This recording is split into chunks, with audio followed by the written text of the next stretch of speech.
महान संत महात्माओं ने इस संसार को दुखों का घर भी कहा है, क्योंकि यहाँ हर मानव किसी न किसी परेशानी के कारण दुखी है, जिनसे निजात पाने के लिए वो विभिन्न स्थलों पर जाते हैं, डॉक्टर्स से लेकर संतों तक। परंतु फिर भी अगर उन्हें दुखों से राहत न मिल पाए तो उनका जीवन दुख भरा कठिन हो जाता है। ऐसा ही दुखद जीवन था समस्तीपुर बिहार के रहने वाले नागेश्वर जी का। इन्होंने अपनी जिंदगी के 12 साल जय गुरुदेव पंथ में बिताए, जहां इन्हें कोई राहत नहीं मिली। इनकी पुत्री को भयंकर रोग था, जिसके इलाज के लिए डॉक्टर्स ने भी हाथ खड़े कर दिए थे। रोग से राहत पाने के लिए नागेश्वर जी विभिन्न स्थानों पर गए, परंतु कोई राहत नहीं मिली। एक दिन इन्हें प्राप्त हुई दुखों को हरने वाली अद्भुत ज्ञान से भरपूर पुस्तक भक्ति सौदागर को संदेश, जिसके लेखक तत्वदर्शी संत रामपाल जी महाराज जी हैं। आप भी हैरान हो जाएंगे कि संत रामपाल जी महाराज जी से नाम उपदेश लेने के उपरांत आज ये बेहद सुखी हैं। इनके परिवार में सभी को समस्याओं से मुक्ति मिली है। सुनिए नागेश्वर जी की आपबीती कि कैसे उस परवरदिगार परमात्मा ने नागेश्वर जी का कांटों से भरा दुखी जीवन सुखमय कर दिया। सर नमस्कार। नमस्कार सर। सर क्या शुभ नाम है आपका? मेरा नाम नागेश्वर सिंह है। सर कहाँ से आए आप? मैं समस्तीपुर बिहार से आया हूँ। सर संत रामपाल जी महाराज से कब जुड़े आप? सर संत रामपाल जी महाराज से 2011 अक्टूबर 13 तारीख को हम उनसे नाम दीक्षा लिए। सर संत रामपाल जी महाराज से नाम दीक्षा लेने से पहले आप क्या भक्ति साधना करते थे? सर संत रामपाल जी महाराज से नाम दीक्षा लेने से पहले मैं बाबा जय गुरुदेव जी महाराज के शरण में 12 साल रहे, और 12 साल रहने के बाद मुझ पर इतना बड़ा कठिनाई आया कि जिस कठिनाई के कारण मुझे संत रामपाल जी महाराज के शरण में जाना हुआ कि मेरी बेटी थी लगभग 13 बरस 14 बरस की। उस बेटी को बहुत बड़ा बीमारी हो गया। बीमारी क्या हुआ कि उसको पेट में दर्द और पेट में जलन, ये रोग उसको हुआ। इसको इलाज समस्तीपुर डॉक्टर से कराए, कई डॉक्टर से। वहाँ कराने के बाद कोई आफत नहीं हुआ। डॉक्टर कहा इसको ऑपरेशन होगा, उसको ऑपरेशन कराए। ऑपरेशन के कुछ दिन के बाद फिर दर्द। कहा अब भाई क्या हुआ? कहा कि इसका से टाँका टूट गया है। कहा तब अब क्या था? फिर दोबारा ऑपरेशन। तो उसको पूसा फार्म में करवाए। पूसा फार्म में ऑपरेशन कराने के बाद कुछ दिन बाद फिर दर्द। हम कहे आप भाई क्या हुआ? डॉक्टर लोग समस्तीपुर पूसा यूनिवर्सिटी के देख सुन के कहा कि भाई मेरे बस की बात नहीं है, आप कहीं अलग दिखला सकते हैं। हम अल्ट्रासाउंड किया, सब कुछ किया, इसको कोई बीमारी हमको नहीं लग रहा है। तब वहाँ से उसको लाए PMCH पटना PMCH में आने के बाद वहाँ डॉक्टर फिर अल्ट्रासाउंड किया। अल्ट्रासाउंड करने के बाद डॉक्टर कहा कि कुछ लगता नहीं है, लगता है कि वो ऑपरेशन जो किया डॉक्टर वो कोई गड़बड़ हो गया, इसको फिर से हम ऑपरेशन करेंगे। हम कहा ठीक है कीजिए। उस डॉक्टर ने 50,000 रुपया हमको जमा करवाया, पूरा बेड चार्ज और ऑपरेशन चार्ज एक बार 50,000 जमा करवाया। 50,000 जमा कर दिए। उसके बाद ऑपरेशन किया। ऑपरेशन करने के बाद घर पर गए। घर पर जाने के बाद फिर दर्द, और फिर वहाँ से फिर आए यहाँ ये डॉक्टर के पास। भाई अब क्या हो गया? डॉक्टर देख सुन कर कहा कि भाई इसको तो कोई अच्छा, इसको 6 दिन का हम दवा लिखते हैं, 6 दिन इसको सुइया दिला करके आप ले आइए, फिर देखेंगे। 2 सुइया वहाँ जाकर दिलाए। 2 दिन में और ज़्यादा तूफान हो गया, दर्द और जलन रात दिन उस पर। ऐसा कि ठंडा पानी उसको रखते थे, कपड़ा भिजा करके। 1 मिनट सूतता नहीं था, 1 कौरौन नहीं खाता था। यहाँ तक भरा हुआ है।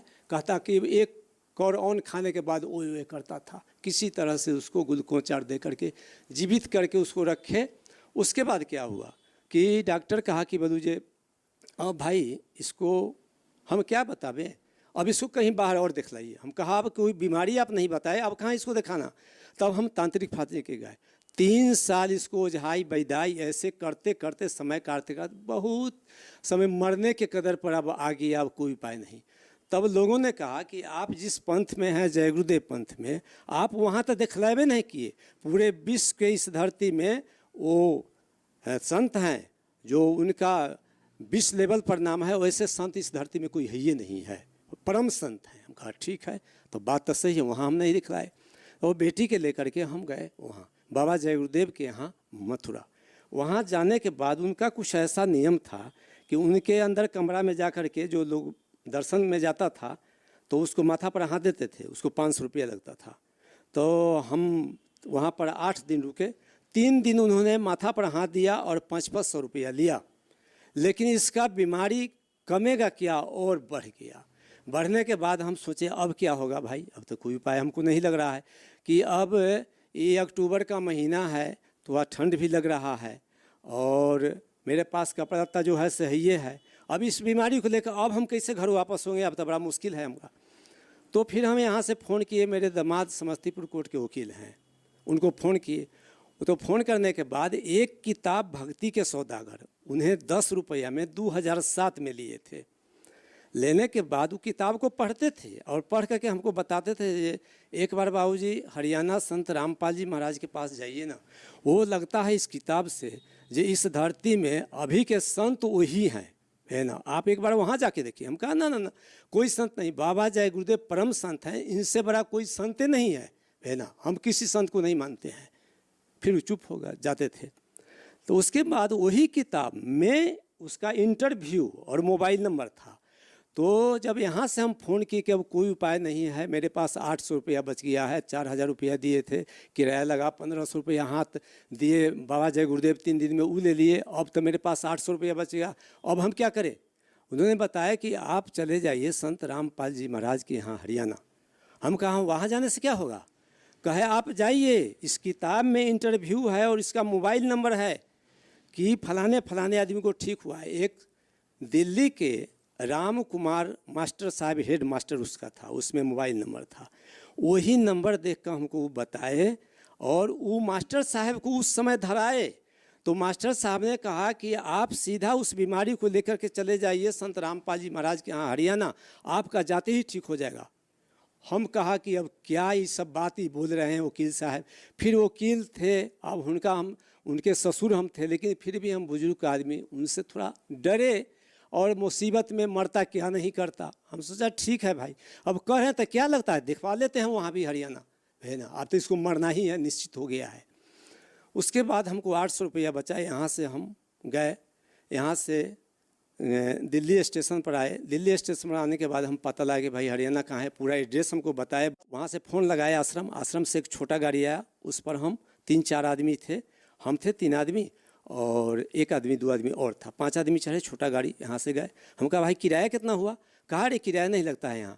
जब अंदर में गए तो अंदर में जाने के बाद हम कहा तुम नाम ले लो। हम कहा हम तो नाम नहीं लेंगे, हम कहीं और नाम लिए हुए हैं, ये बच्चिया को तकलीफ़ है, इसको नाम दिला दो। तो इस बच्चिया को ले गया अंदर में नाम दिलाने के लिए और हमको कहा कि तुम यहीं पर रुको, तुमको अंदर नहीं जाने देंगे। सत्संग उस दिन एक दिन पहले ख़त्म हो गया था, अंदर नहीं जाने, तुमको यहीं पर बिछोना देंगे, भोजन छाजन सब कुछ होगा, अंदर नहीं जाने देंगे। हम कहा अरे हमारा बेटी है, रात में इसको इतना सीरियस हो जाता है, बेटी मर जाएगा, हमको जाने दो। कहा नहीं जाने देंगे, तुम यहीं पर हो, तुम नाम लेगा तब जाने देंगे। मजबूरन हम ऐसे पापी जीव हम कि मजबूरन हम नाम लेने के लिए गए कि नाम लेते हैं भरबली, हम तो साधना यहाँ का करेंगे नहीं, हम तो बाबा जी गुरुदेव का करेंगे। गए, नाम लिए और बेटी भी लिया। सर जब आप संत रामपाल जी महाराज से नाम दीक्षा ली तो क्या सर आपसे भी संत रामपाल जी महाराज से नाम दीक्षा लेने के लिए पैसे देने पड़े? कितनी फीस दी आपने संत रामपाल जी महाराज से नाम दीक्षा लेने के लिए? सर वहाँ नाम दीक्षा में जब गया तो मुझे 1 रुपया नहीं लगा, 1 पैसा नहीं लगा। यहाँ तक कि नाम दीक्षा लिए हम लोग भूखे थे, भंडारा में गए, पूरा भोजन किए, हमारा बेटी भी भोजन किया, जबकि भोजन हमारा बेटी नहीं करती थी। और वहाँ जाने के बाद भंडारा में नाम दीक्षा लिया और तुरंत इसको यहाँ पर जो भरा हुआ था से एक बार इसको सट गया नीचा ससरा, कि जाके भंडारा में भोजन किया। भोजन करके आया, उसके बाद हम भी गए, कहा पिताजी भोजन कर लिए भंडारा में। गए भंडारा में भोजन करने के, हम भी भोजन करके आए। हम कहे तू भोजन किया? तो हाँ। कितना किया? तो 3 रोटी और 1 गिलास दूध। हम कहा तू 3 रोटी कैसे खाया? तुम तो 1 कौर खाता था अंदर, तू ओए करता था, तुम कैसे खाया? कहा पिताजी नाम जैसे लिए वैसे एक मरतबे हमको इस सरक गया नीचा, जो दर्द होता था वो रुक गया, तो हम भोजन कर लिए, है ना। हम कहा बड़ा अजूबा बात है भाई। कहा ठीक है। हम रात भर रुके, रात भर मेरी बच्चिया को पूछते रहे कि क्या तबीयत है? तो ना ठीक है बाबूजी सुतने दीजिए, ठीक है ठीक है। उसको दर्द बिल्कुल ही नॉर्मल आराम हो गया। कल होकर के सतगुरुदेव का ऐलान हुआ 11 बजे में कि सतगुरुदेव आ रहे हैं, जिसको दर्शन में जाना है जाएं। हम भी गया और लेडीज के तरफ हमारा बेटी भी था, वो भी गया अपना लाइन में। जब सतगुरुदेव आए तो उसको यहाँ पर ऐसे घेक जगता लटका हुआ था गर्दन में और इसी में दर्द होता था, इससे इसको खिया नहीं होता था। सतगुरुदेव एक प्रार्थना है, मैं तो घेक हमको है, ये देखिए फूला हुआ है, इसी में दर्द जो होता है हमको खिया नहीं होता है। सतगुरु के क्या कहाँ ऐसा हाथ दिए, हाथ देना और जितना देर में बिछावन पर आना ये पच जाना। और हमारा बेटी 2 दिन के अंदर बिल्कुल कंप्लीट हो गया। हम कहा बेटी चलो अब घर, कहा कि हम नहीं जाएंगे, हम यहाँ रहेंगे। अगले सत्संग में जीजा जी को और दीदी को रिजर्वेशन करा के भेज दीजिएगा, मेरा भी। यहाँ हम अब नहीं जाएंगे, हमको यहाँ बीमारी ठीक हो गया और हो जाएगा, हम 15 दिन रहेंगे। सर जैसा कि अभी आपने बताया कि जब आप जय गुरुदेव पंथ में थे, जब आप जय गुरुदेव से मिलने के लिए गए तो वहाँ पर आपने जय गुरुदेव से मिलने के लिए 500 रुपये दिए। तो सर जब आप सतलोक आश्रम में संत रामपाल जी महाराज से मिलने के लिए गए, उनके दर्शन करने के लिए गए, तो सर वहाँ पर आपने कितने पैसे दिए? 1 रुपया नहीं लिया। अब सुनिए ना, उसके बाद हमको ठंड लगता था तो रजाई लाए, एक गद्दा लाए। हम सेवादार को पूछा कि भाई इस रजाई गद्दा का कितना होता है किराया, इसलिए कि मथुरा में हम लोग 50-50 रुपये रजाई गद्दा को प्रतिदिन देते थे भाड़ा। तो हम पूछा सेवादार से, भाई इसका कितना किराया हुआ? सेवादार कहा, अरे भैया यहाँ किराया उड़ा नहीं, ये फ्री फंड है, कोई पैसा नहीं। हम कहा भोजन का, अरे यहाँ कुछ नहीं लगता है, सब फ्री फंड है ना। वहाँ 2 दिन रुके। 2 दिन रुकने के बाद कोई वहाँ हमको पैसा का चर्च नहीं हुआ। फ्री फंड 1 रुपया नहीं, ना नाम में लगा, ना भोजन में, ना उस रजाई गद्दा का लगा, 1 रुपया नहीं लगा, सब फ्री फंड है ना। और वहाँ हम देखे कि एक बार में 5-5 हज़ार आदमी सब खा रहा है ना। और कोई किसी को पैसा देने का कोई ज़रूरत ही नहीं, कहीं कोई पैसा लेना नहीं था, कहीं पैसा नहीं देखे कि लग रहा है। सर हम बात करें हिंदुस्तान के प्रसिद्ध धर्मगुरुओं के बारे में, सर बहुत सारे संतों और पंथों में देखा जाता है कि जो जितने ज़्यादा पैसे देता है उसके हिसाब से कैटेगरी बनी हुई है कि जो जितने पैसे देगा वो आगे बैठेगा, इसके हिसाब से कैटेगरियाँ बनी हुई होती है। तो सर क्या इस तरह का कोई प्रोसेस सतलोक आश्रम में आपने देखा, या जातिवाद या कोई अमीर गरीबी की कोई रेखा आपको देखने को मिली? जी नहीं, वहाँ सब एक समान, चाहे अमीर हो गरीब हो, वो संत रामपाल जी महाराज के सतलोक आश्रम में एक समान, किसी को ऊंच नहीं, सबको एक समान बिछावन, एक समान भोजन, एक समान व्यवहार, सबको एक समान। जैसे कि हमको जय गुरुदेव में था कैटेगरी कि जो बड़े लोग थे वो आगे थे है ना, बाबा जय गुरुदेव के आश्रम के निकट में। जो उससे छोटे लोग थे तो उससे थोड़ा पीछे, और जो हम लोग थे तो हम लोग बाहर खेत में टेंट लगाते थे, समझ ना, उसका किराया देते थे। वहाँ पर इस तरह का व्यवहार था कि बाबा जी गुरुदेव के यहाँ हम लोगों को पानी, बिजली, भोजन, सारा चीज़ को पैसा लगता था, टेंट उंट सबको पैसा वहाँ देना पड़ता था। लेकिन सतलोक आश्रम में मुझे 1 पैसा का कहीं कोई डिमांड ही नहीं हुआ है ना। हम वहाँ 2 दिन रुके, और 2 दिन रुकने के बाद बेटी को मोबाइल दे दिए, हम घर चले आए। हम 15वां दिन तक के पूछते रहे क्या है बेटी का, हम ठीक हो गए, ठीक हो गए। हम वहाँ से नाम दीक्षा लेकर के आए। हम उसका पूजा नहीं करते थे, ये पापी जीव जो बाबा जी गुरुदेव ने दिया था मंत्र, उसी को फिर करना शुरू किया। जब बेटी वहाँ से आई और जब बेटी को देखे सारा बीमारी कंप्लीट हो गया, तब हमको खटका, ओहो, वही बाबा जय गुरुदेव ने बताया था कि पूर्ण परमात्मा का जन्म हो चुका है, वो परमात्मा कहीं है ना। हम इंतजार करते थे कि उन्होंने 2000 ईस्वी में मन से बताया कि पूर्ण परमात्मा का जन्म हो चुका है, 2006 में बताया, 2007 में भी बताया कि वो पूर्ण परमात्मा का जन्म हो चुका है। हम सोचते थे वो पूर्ण परमात्मा के सामने लाएंगे इस अपने मंच पर, लेकिन नहीं। तब याद पड़ा कि वही पूर्ण परमात्मा है जिन्होंने क्षण भर में बीमारी को ठीक किया। और उसको ठीक करते हुए मुझे एक बीमारी और था, जो हमको डिसेंट्री का बीमारी था।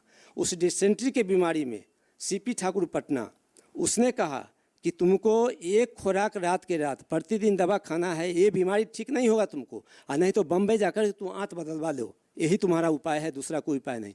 सीपी ठाकुर का लिखा हुआ दवाई मैं प्रतिदिन 1 खुराक खाता था, बिना दवाई खाए हुए। मुझे अगर नहीं खाए तो सवेरे में इतना डिसेंट्री हो जाएगा कि हम बेहोश हो जाते थे। प्रतिदिन 1 खुराक दवा खाना है, सीपी ठाकुर के लिखा हुआ। जब संत रामपाल जी महाराज के जब शरण में हम गए, हम कहा जब बेटी को हमको ठीक हुआ तो हमको बीमारी क्यों नहीं ठीक होगा। तो हम भी उसके बाद जब बेटी ठीक हो गया तो हम गए वहाँ, तो हमको बेटी कहा आपका नाम खंड हो गया है, आप वो साधना किए नहीं, जाकर के नाम आप जुड़वाइए। फिर हम 15वां दिन गए और वहाँ जाकर के नाम हम फिर जुड़वाए। उसके बाद सर हमारा भी 1 खुराक का दवा जो था, बिना कहे हुए हम केवल मंत्र जाप करना शुरू किए अपना नियम और मर्यादा के साथ। मेरा वो भी बीमारी ठीक हो गया। मैं आज 1 खुराक दवा नहीं खाता हूँ। तेल का पका हुआ सामान डॉक्टर मना किए हुए था, और फटिया सामान मैं सब कुछ खाता हूँ, और मैं सब काम करने में अभी ठीक हूँ। मैं ठीक हूँ, अभी कोई बीमारी मेरे पास नहीं है। मेरे पत्नी को छाती में गिल्टी हो गया, उस गिल्टी में कैंसर हो गया। इलाज कराते कराते डॉक्टर कहा कि इसको भिलौर ले जाओ, कहाँ ले जाओ। हम कहा जब कैंसर हो गया तो इस थोड़ी बचेगा, हम कम औकात के आदमी कहाँ ले जाएंगे। बाबा तो यहाँ लाए हम, फिर हरियाणा संत रामपाल जी महाराज के शरण में हम अपने नाम लेने के बाद उसको भी लाए, वो भी नाम लिया, उसको भी आज ठीक है, कोई टेंशन टेंशन सारा कुछ ये परमात्मा की दया से सब कुछ ठीक है। सर जैसा कि कहा जाता है कि गुरु नहीं बदलना चाहिए, पहले आपने बाबा जय गुरुदेव को गुरु बना रखा था, अब आपने संत रामपाल जी महाराज से नाम दीक्षा ले ली है, तो सर ऐसा कहा जाता है कि गुरु बदलना पाप होता है सर, तो सर क्या आपने संत रामपाल जी महाराज से नाम दीक्षा लेकर कोई पाप तो नहीं किया? बाबा जय गुरुदेव ने कहता था सत्संग में, जो जब तक गुरु मिले नहीं साँचा तब तक गुरु करो 10 पाँचा, उन्हीं का वचन था। और दत्तात्रेय महात्मा 23 गुरु किए थे तो कबीर परमेश्वर मिले थे, है ना। इसलिए गुरु करना पाप नहीं है। जो गुरु सच्चा ज्ञान नहीं देता है और शास्त्र का ज्ञान नहीं देता है वो गुरु नहीं है, वो ठग है।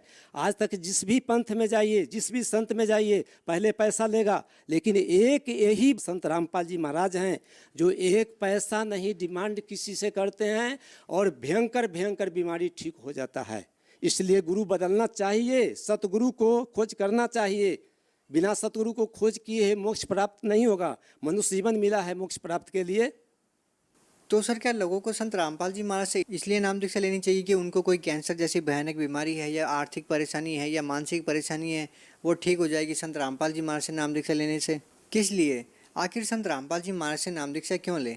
हाँ सर, ऐसा है कि संत रामपाल जी महाराज एक बीमारी ही नहीं छुड़ाते हैं। मेन उद्देश्य है मोक्ष को प्राप्त करना। जो मनुष्य शरीर मिला है मोक्ष प्राप्त के लिए, कि मानुष तन दुर्लभ है, मिले ना बारम्बार, तरबर से पत्ता टूट गिरे तो बहुने लागे डार। तो 84 जोनी इतना है और मनुष्य शरीर सबसे श्रेष्ठ शरीर है, ज्ञानवान शरीर है। इसमें अगर मोक्ष का प्राप्त नहीं हुआ, अपने जहाँ से जिस लोक से हम आए वो सतलोक से वहाँ अगर नहीं पहुँचे तो मनुष्य शरीर व्यर्थ है, बेकार है। चाहे राजा हो चाहे गरीब हो, मोक्ष प्राप्त करना मनुष्य शरीर में अति आवश्यक है। इसलिए मनुष्य शरीर पाने के लिए और जलन मरण के रोग छूटने के लिए सदा सदा के लिए ये संत रामपाल जी महाराज आए हुए हैं कबीर परमेश्वर के रूप में। उन्हीं का अवतार हैं। जिन लोगों को अगर ज़रूरत हो कि हमको जलन और मरण का रोग छूट जाए और सदा सदा के लिए मोक्ष मिल जाए, अपने जिस स्थान से आए वहाँ चले जाएं, मेन उद्देश्य वही है। और बीमारी तो उनके शरण में जाने के बाद यूँ ही ठीक हो जाता है। तो आप सुनिएगा तो बहुत लाभ, मुझे 5 साल हो गया, बहुत ही लाभ मिला। ऐसा जुवा लाभ कि हम सोच नहीं पाते थे कि ऐसे भी इस दुनिया में लाभ है और परमात्मा है, है ना। ऐसा लाभ हुआ। सर बहुत बहुत धन्यवाद आपका। सत साहेब।